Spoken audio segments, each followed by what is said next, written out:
किसी ने बड़े कमाल की बात की है कि खुद के तरक्की में इतना वक्त लगा दो कि किसी और की बुराई करने का वक्त ही ना मिले।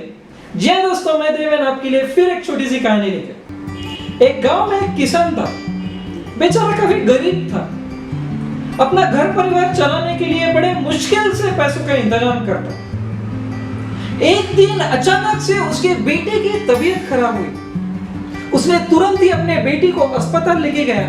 तब डॉक्टर ने उसे काफी खर्चा बताया। उसने डॉक्टर से कहा कि आप इलाज की शुरुआत कीजिए, मैं पैसों का इंतजाम करके आता हूं। अब पैसों को लेके वो काफी चिंता में पड़ा। घर पे आया तो काफी कम पैसे थे। उसने कुछ रिश्तेदार से, कुछ अड़ोस पड़ोस से पैसे उधार भी मांगे, पर इतने पैसे नहीं जुटा पाया जितने उसे चाहिए थे। क्या करूं, कहां से पैसे लाऊं, कुछ समझ में नहीं आ रहा था।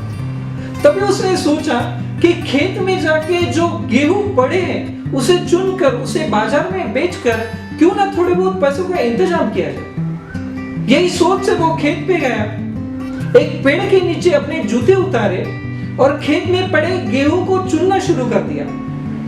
तभी उस खेत के बगल के रास्ते से एक गुरु और शिष्य गुजर रहे थे। इसमें से ये जो शिष्य था बड़ा शरारती था। उसने उस किसान के साथ उसके जूते छुपा के उसके साथ शरारत करना चाहा।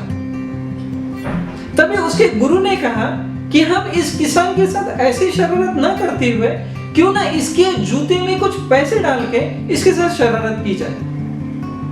तभी शिष्य ने कहा कि जी हाँ गुरुदेव, जैसे आपकी इच्छा। उन दोनों ने चुपके से उस किसान के जूते में कुछ पैसे डाल दिए और दूर से चुपके से उसकी शरारत देखना चाहा। उधर किसान को खेत में ज्यादा गेहूं न मिलने के कारण परेशान होकर वो घर की ओर लौट रहा था।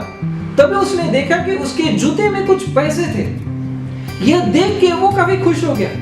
उसके आंखों में खुशी के आंसू आ गए। उसने तभी भगवान का शुक्रिया अदा किया और तुरंत ही अस्पताल की ओर दौड़ पड़ा। तब गुरु ने शिष्य से पूछा कि अब बताओ कि तुम्हें उस किसान के जूते छुपा के ज्यादा आनंद आता कि उस किसान के आंखों में खुशी के आंसू देख के ज्यादा आनंद आया।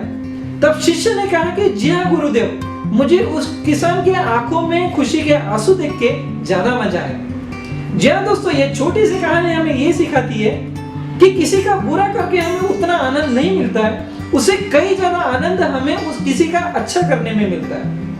ये छोटी सी कहानी मुझे खारघर मुंबई से अन्वित पोर्तुगे ने भेजा है और लिख के भेजा है कि ये कहानी वो मुझसे सुनना चाहता है। मैं धन्यवाद करना चाहूंगा अन्वित पोर्तुगे को और उसके परिवार को कि आपने मुझे इतना प्यार दिया, मुझे इस लायक समझा। और हाँ दोस्तों, अगर आपके पास भी कुछ अच्छी कहानी है तो मुझसे जरूर शेयर कीजिए।